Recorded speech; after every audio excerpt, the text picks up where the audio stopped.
Welcome to another Black Church Agenda, and we're so excited about this opportunity we have to think about the power of the Black Church, particularly as it relates to being the conscience of this nation, the conscience of this republic. This organization, the Black Church Center for Justice and Equality, was founded as a response to the ongoing monopolization of what it means to be political, what it means to be Christian at the same time in ways that don't always acknowledge and recognize the power of progressive movements, the power of progressive faith, and the fact that there is a religious left in the Black church. And so we are excited ongoingly about what it means to be a voice of justice, but also more than that, what it means to serve as the conscience of this nation. And tonight we have this awesome privilege of shifting our focus to thinking about environmental justice issues and how those intersect with race and intersect with class. What we know as Black church folk is that we do not have the luxury of being single issue organizers because we do not live single issue lives. And so tonight we are thinking about the intersection of health, of environmental justice, of race, but also in terms of education, as we think about this crisis that exists well beyond the contained areas that we like to think about, water contamination. We love to say that that is an issue for Newark. We love to say that is an issue for Flint, but it is really an issue near you. And tonight we have some awesome speakers, experts, organizers, leaders who will help us think through how we as Black faith folk can be engaged in the fight to abolish poisonous water, to abolish lead contamination in school water. And this is important for us because as the Black Church Center, this is one of our first calls as we think about our role in the environmental justice movement on a national level. So far, we've been doing a lot of our issue-based organizing around lead contamination in some areas that are popular, but we have allowed these conversations and this activism to be really region-specific, and now we have this opportunity to turn national, to take a larger approach to what is really damning our children and condemning our schools. We believe at the Black Church Center that our schools should be sanctuaries for children to grow, children to learn, children to eat, children to express and engage in imaginative action and imaginative deliberation. And that is hard to do when you are being poisoned, and oftentimes you do not know you are being poisoned. And even worse, that we have leaders who know that our children and our educators and administrators are being poisoned in ways that are going unaddressed. So we're excited about the Black Church Center's role in this work to ensure that every sip that is taken at a school, every water resource that is used for food preparation is safe, and it guarantees that our schools are sanctuaries for children. So as we open this experience, I want to offer a word of prayer, and then we will move into our conversation tonight about what the problem is, but also what is actionable now on this particular problem.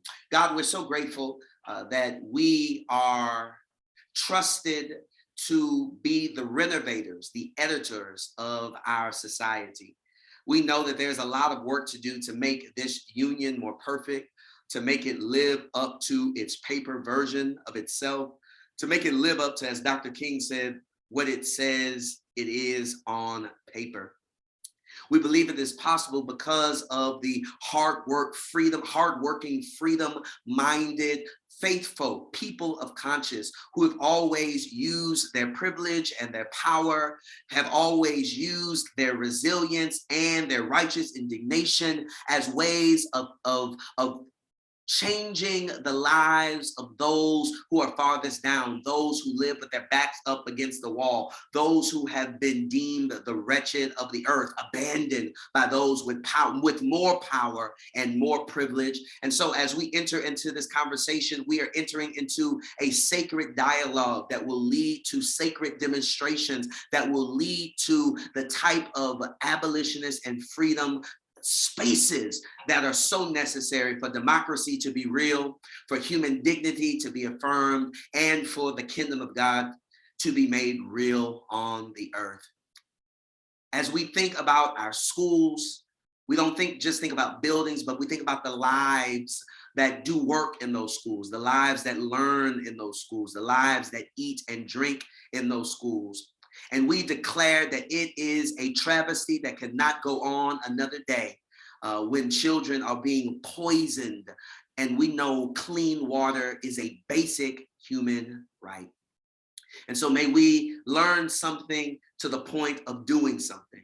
In the name of justice, in the name of clean water, in the name of children, in the name of the God of creation and the God of children, we pray this prayer. Amen. Amen. As we move forward in conversation tonight, as we know, this recording will be available in perpetuity for our network that spans across the country, across regions, and we are excited today that we will start this conversation by thinking about the work that is being done in New Jersey and a greater picture of the national dimensions and implications of the crisis and the opportunity. I'm grateful that John Rumpler from Environment America is going to lead us in thinking about this work in that way. And after we have heard from John, then we will have David Macer, who will come and talk to us from Penn Environment about the work that is being done in Pennsylvania as a flashpoint, as an opportunity for us to think about how we organize for clean drinking water in schools, but also how we organize with a fierce solidarity with children, particularly Black, brown, and low-income white children in so many parts of our country. So John, I'll turn it over to you, and we look forward to hearing from you. Thank you so much, Willie. It's an honor and a privilege to join all of you in this sacred space as we undertake this journey, really, to ensure that our kids are safe. I want to just introduce myself a little bit and a little bit about Environment America before turning to the problem of lead in drinking water, and most importantly, what we can do about it. Because, you know, these days our nation is so riven by division and disagreement, and there's so much political stagnation. But I'm here to tell you that with organizations like Black Churches Center and your leadership in your communities, we think this is a place that if we put our shoulder to the wheel, we can see real change. And we're going to talk a little bit about that tonight. We're excited about the progress that we've made in our partnership together with Black Churches Center, but we also see even more promise on the horizon for the year to come. So let me just start a little bit about me. I'm the Clean Water Program Director for Environment America. Environment America is a national environmental advocacy group. We have state affiliates in 30 states, including Penn Environment in Pennsylvania. My colleague David is here tonight, as well as Environment Missouri, Environment California. We're also part of the same network as the PIRGs, the public interest research groups, which also join us in this work for clean water. So many of you maybe remember NIPIRG or MassPIRG or some of the public interest research groups on student college campuses starting way back in the 70s. We're all part of that same network.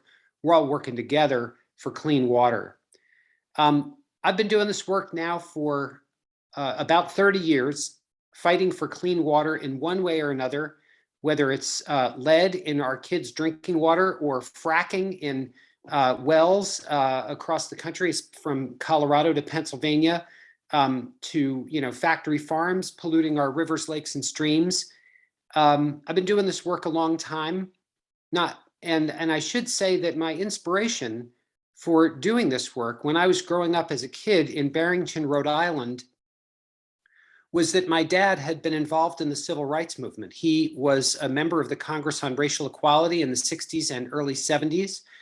And that's what really gave my life some purpose to want to be out in the world fighting for a better place, fighting for a sense of justice, fighting for making the world safe for our kids. And, our kids face a lot of different problems these days, as we know, some of them incredibly tragic. But I guess I'm focused on these problems, not because they're necessarily the most important or the only important ones, but they're ones I know we can do something about. They're places where I know we can make a difference, and we already are working together with Black churches, Black Church Center. So Shannon, do you have the slides? We can maybe convert over to that. So we're going to talk about our campaign. We call it Get the Lead Out, because that's exactly what we need to do. The next slide just reviews the names of our organization, so we can quickly skip over that. And a little bit about us again, as I was saying, but here's where I want to start. And, really, I don't need to say much more about our vision of safe drinking water for all kids, because I think Pastor Francois said it so eloquently that this is really a sacred obligation, a thing that we owe spiritually, morally, ethically to our kids. And of course, I should mention, we all need safe drinking water, even grown-ups, but we know that kids are particularly susceptible to the pernicious health effects of lead. Let's go to the next slide. The unfortunate reality here, though, is that lead is contaminating the drinking water where our kids go to work, learn, and play every day. That is, our schools and childcare centers all over the country, in every type of community, rural, urban, suburban, doesn't matter. Wherever schools have tested their water, we're seeing a pervasive pattern of contamination. And you can see that on this slide, this map that we produced this spring, where if you click on any one of these states, you'll see the available data on lead contamination. And the link, by the way, is right in this slide too. So you can always go back to this map. But whether it's Texas or Washington State or Colorado or California or Massachusetts, wherever we've seen the data, for example, in Arizona, they tested 48,000 taps and they found about half of them had some level of lead in the water. And we think this is only the tip of the iceberg, because a lot of places are not tested, or they're not tested properly. And we know that lead testing is highly variable. It's just the nature of lead and water that the corrosion varies quite a bit. It's hit or miss. A school may test their water once or twice and not detect the problem. So that's why the data that we have here is just suggestive of an even more serious problem threatening our kids' health. If we go to the next slide, we can see exactly how did we get here? Well, the problem is that we built our water delivery systems with this potent neurotoxin.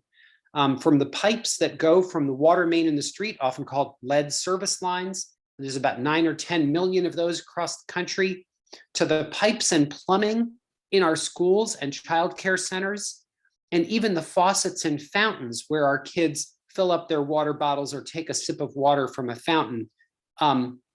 That's a big problem if those things have lead in them, and indeed, they do. It was only as recently as 2014 that the federal standards for lead in all of these plumbing components dropped dramatically to about 0.25% by average material in contact with water. That's a huge drop, and it's only so recently. So we know this problem is really, really widespread. Let's go to the next slide. This is what lead does to our kids, is it affects how they learn, they develop, and behave.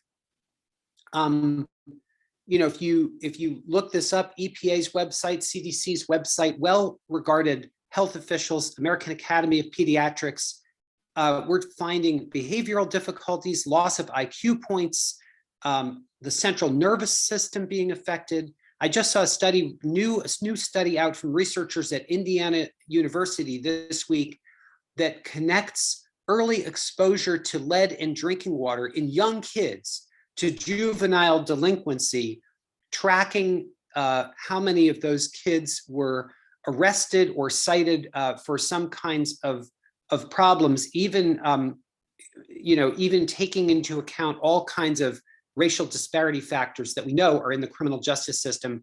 They've still found a significant correlation to lead exposure in water. The next slide. Now, a lot of people, when they think about lead, they think about lead paint. They think about kids being rushed to the hospital from eating paint chips. And parents might say, well, why are my kids not being rushed to the hospital if there's lead in the water at school? And the answer is what we call the prevention paradox, which is there's a tiny number of kids, relatively speaking, that are tragically poisoned with lead at very high levels. Those are the kids where you can see the immediate impact on their health, and they do get rushed, hopefully, to the emergency room for immediate care. But the far larger number of millions of kids, 24 million kids in America or more, are suffering from low levels of lead exposure.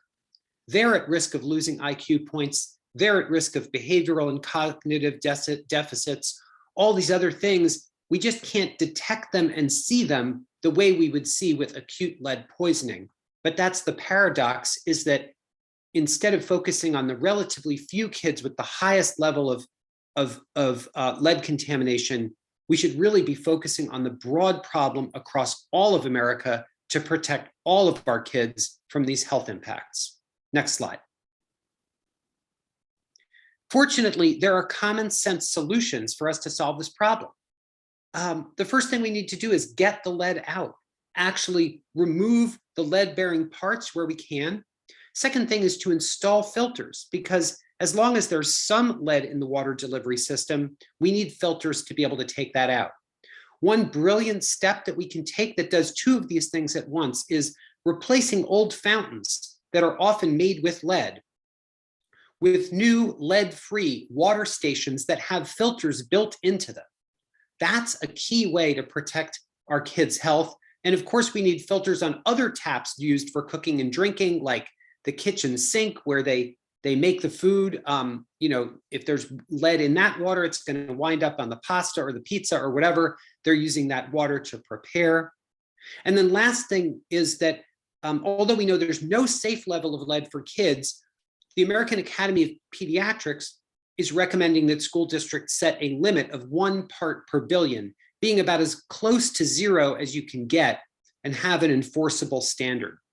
So these are the schools that we're encouraging school districts and, in fact, state legislatures to adopt to ensure that all of our kids, wherever they go to school or childcare, ensure that they have lead-free water. If we go to the next slide. Now, one of the problems that people often point out is they say, well, where's the money going to come from? I mean, our school districts are struggling under so many different challenges, mental health, other physical conditions, and so forth and so on. Well, here's the great news, is that over the last couple of years, in response to the pandemic, as part of the bipartisan infrastructure bill and other places, there's now unprecedented federal funding available to our school districts and our states that can be used to ensure safe drinking water for our kids at school and elsewhere. And I've just listed here some of the funding resources. I won't go through all of them, but it's billions of dollars available, and it would only take a fraction of that money for us to replace those fountains with those filtered water stations and so forth and so on, like I was talking about on the previous slide.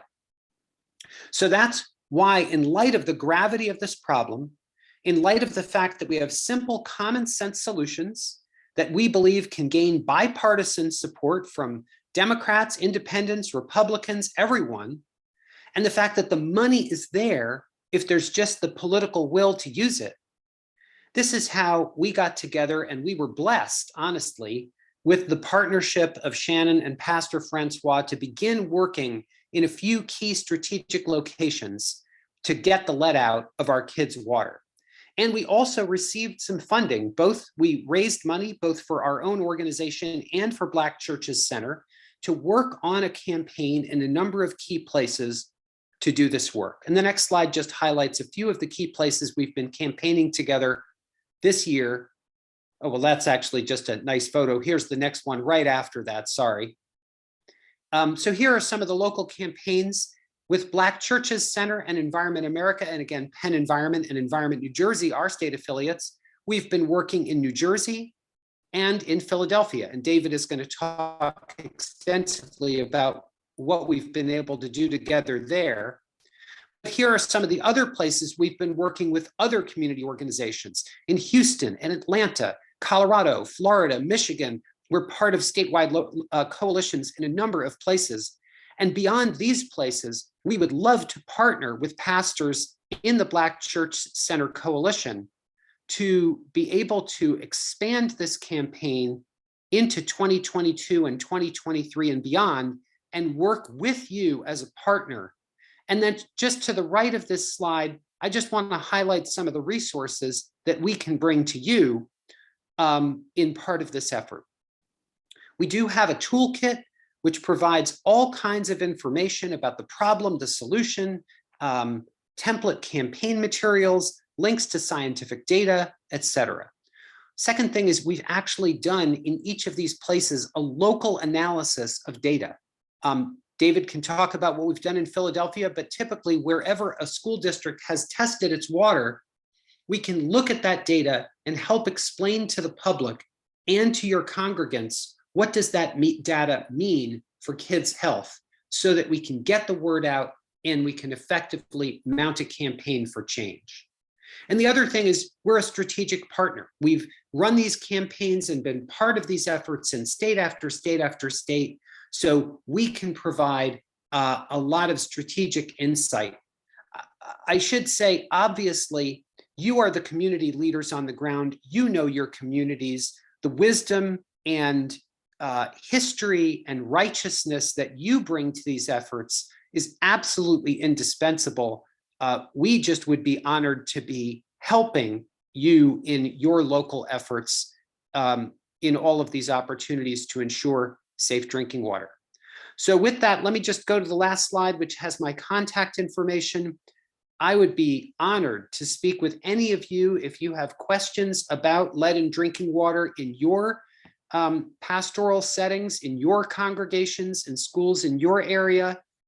Please feel free to reach out to me directly or contact Shannon or Willie, and we can set up a time to meet. Thanks again for inviting us here. I'm really honored to join you all in this spiritual mission, I think, to ensure safe drinking water for our kids.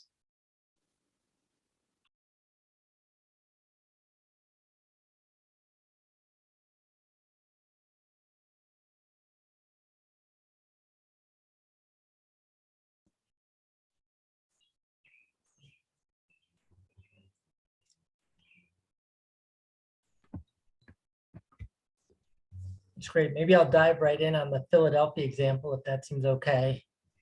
Let me start out by thanking Pastor Francois and the Black Church Center, Shannon Williams. It's been a real honor for me to work with BCC for a number of years now. Shannon and I worked together when she was in Philly, and it's really been an incredible pleasure to work with some of the local pastors in Philly who are part of the BCC network.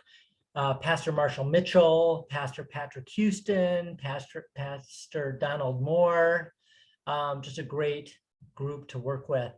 My name is David Mazer, and I'm the Executive Director for Penn Environment, which is a statewide citizen-based environmental group. I live and work in South Philadelphia. This issue is certainly important to Penn Environment, but it's also very important to me personally because I have two children in the Philadelphia public schools here at our local neighborhood school, Southwark Elementary. I have a sixth grader and a third grader. So these issues are incredibly important. And so it's been great to partner with the Black Church Center on this issue. I was going to give a quick overview on our campaign together, Penn Environment and BCC, and we're on the verge of delivering a huge, really historic victory here in Philadelphia. promoting safe drinking water in our school for kids. As you'll see, we're on the verge of passing one of the strongest standards and getting millions of dollars into the Philadelphia schools for remediating lead in drinking water. And so it'll be a huge victory in the next couple of weeks that we will officially announce. But maybe I'll start a little bit with the problem. And John talked about this a bit in his overview. If you're not familiar with Philly and the Philadelphia School District, it's one of the largest in the nation. It's the 8th largest school district in America. We have about 200,000 kids in Philadelphia's school district. There are about 100 some odd schools across the city. And over 50% of the students in Philly's public schools are Black, and nearly 4 out of 5 kids are children of color.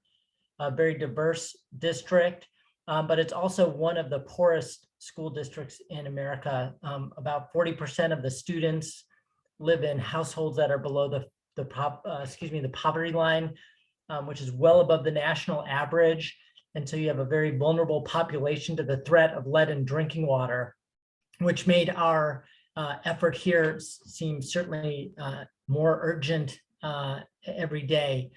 And as it became clear, the threat in Philadelphia back in the spring of last year in 2021, it felt like a real opportunity came up as parents like myself and advocates like those at BCC would go to the Philadelphia School District around environmental health issues, be it lead paint, lead in drinking water, asbestos, mold, and other contaminants that may trigger asthma in our kids. Often the response from the school district, as John noted, was, our hands are tied. We just don't have money to solve these problems.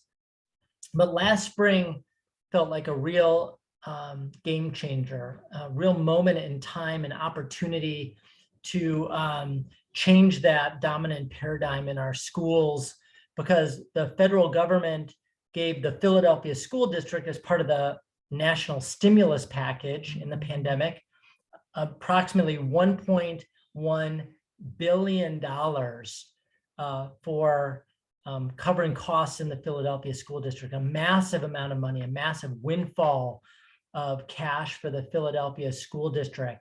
And working with Shannon Williams, we really felt like this was a moment in time where we could show the School District of Philadelphia and local officials there's a real opportunity here. Now you have the money to solve some of the pressing problems in our school buildings, particularly those around affecting the threat of lead in drinking water.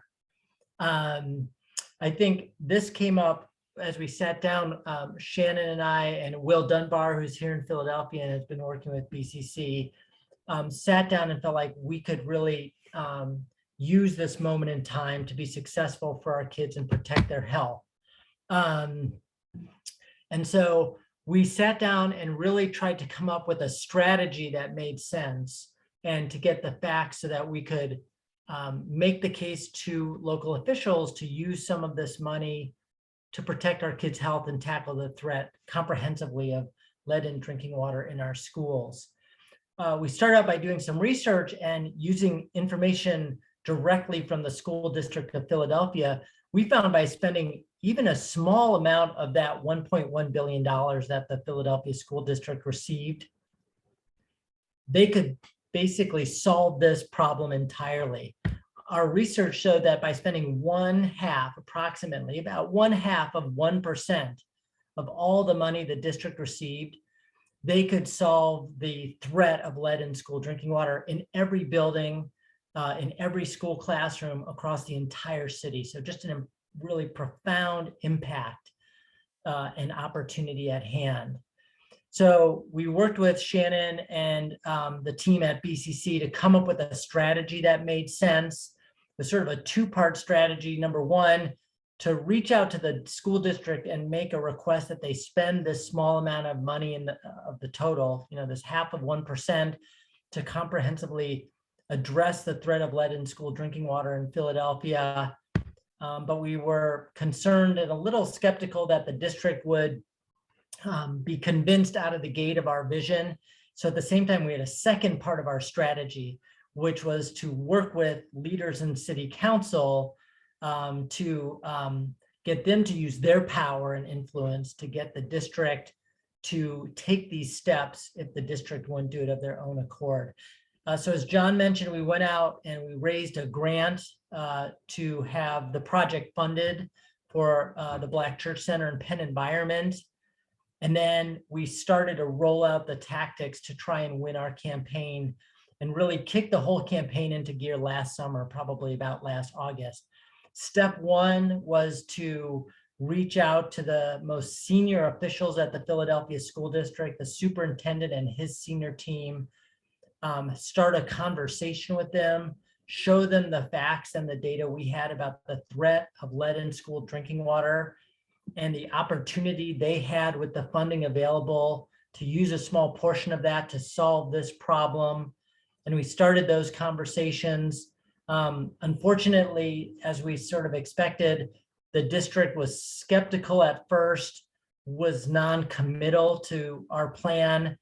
And so we then started to ramp up a set of tactics to really heighten the visibility and the public concern, galvanize and mobilize the public support for tackling the threat of lead in drinking water.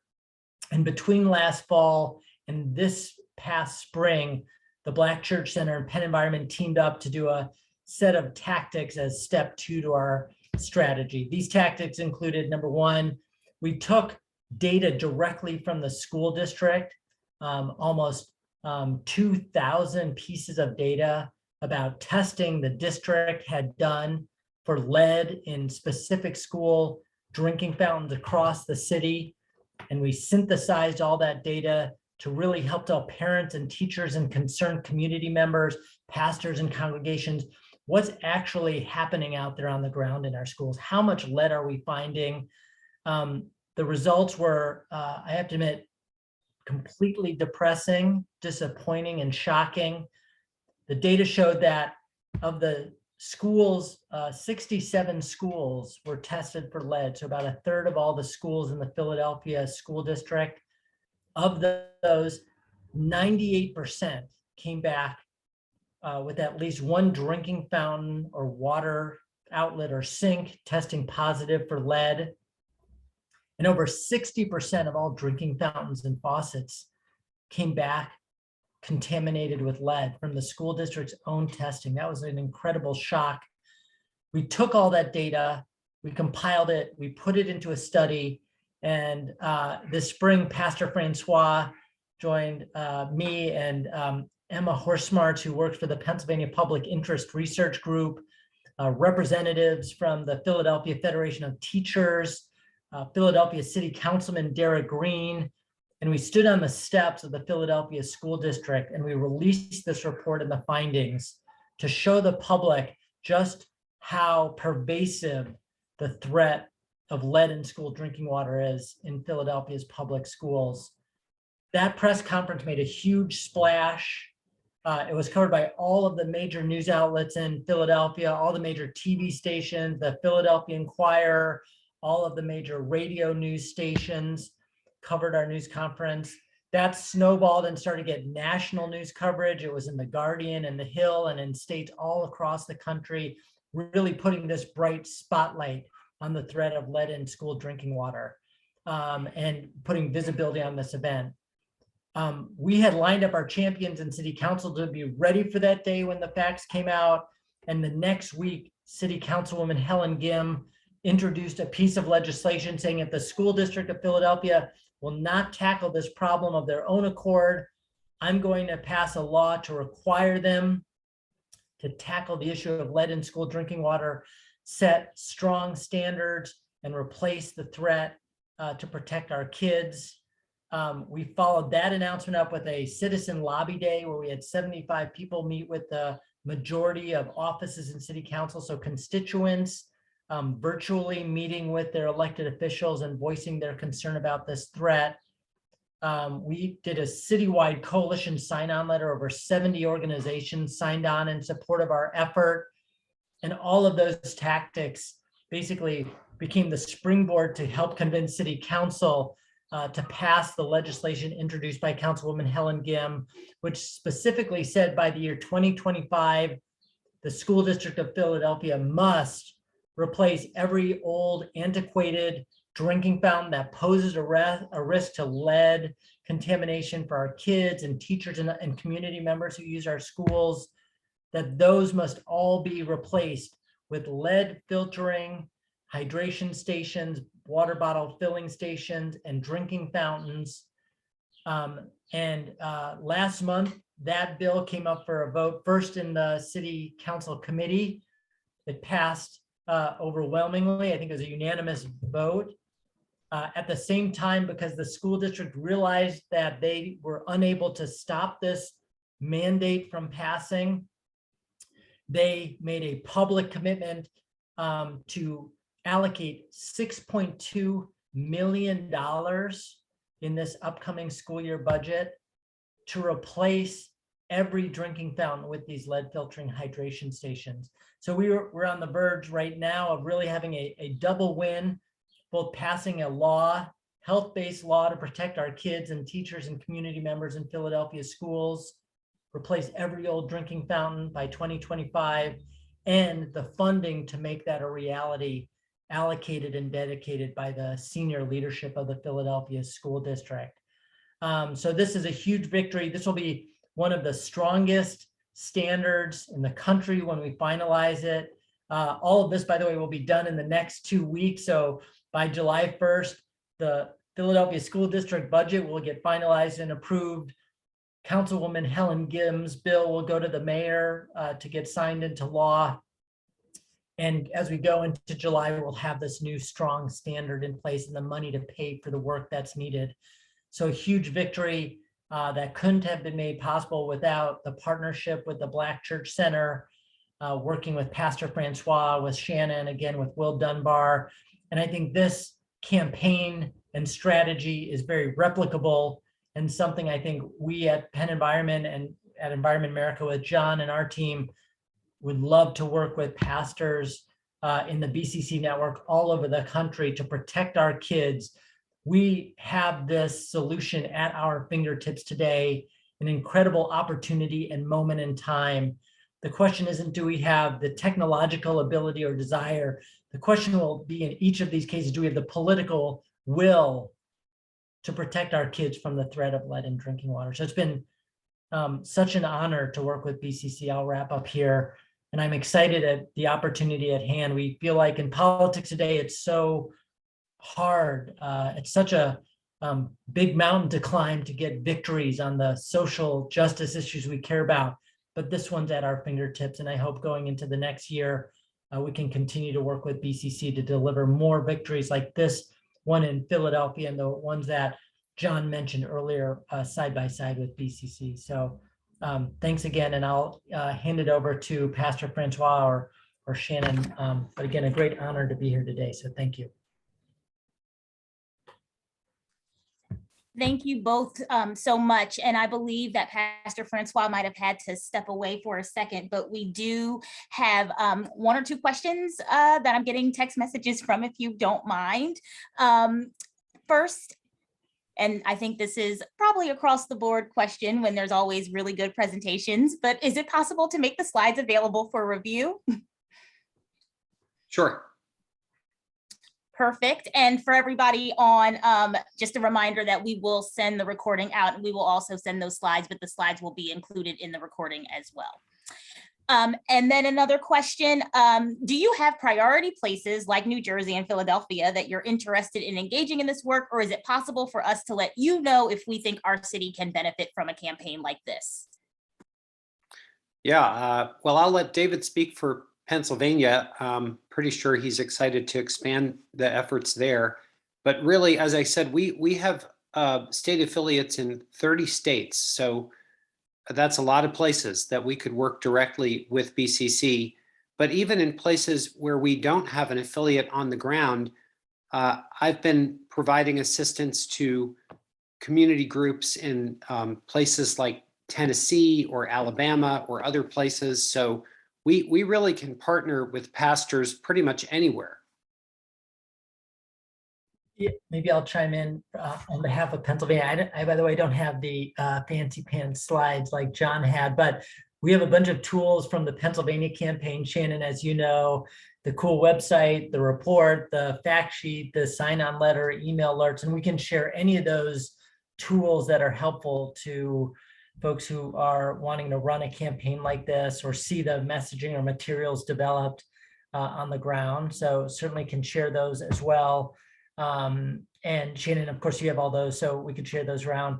I think to the question of places to do this, I think a big part, as John said, is in Philly we were excited to work with BCC, and I think in Pennsylvania at writ large we'd say it's a collaborative effort and decision. I think our ability to succeed is partially based on our strength, strategy, and access and influence and power in places.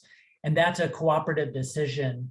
We're so lucky in Philly, not only to have Pastor Francois and Shannon, but Will Dunbar, who folks may know, knows everybody, just a mover and shaker, so influential, was able to get so much of the inside information politically, move so many elected officials in Philadelphia City Council.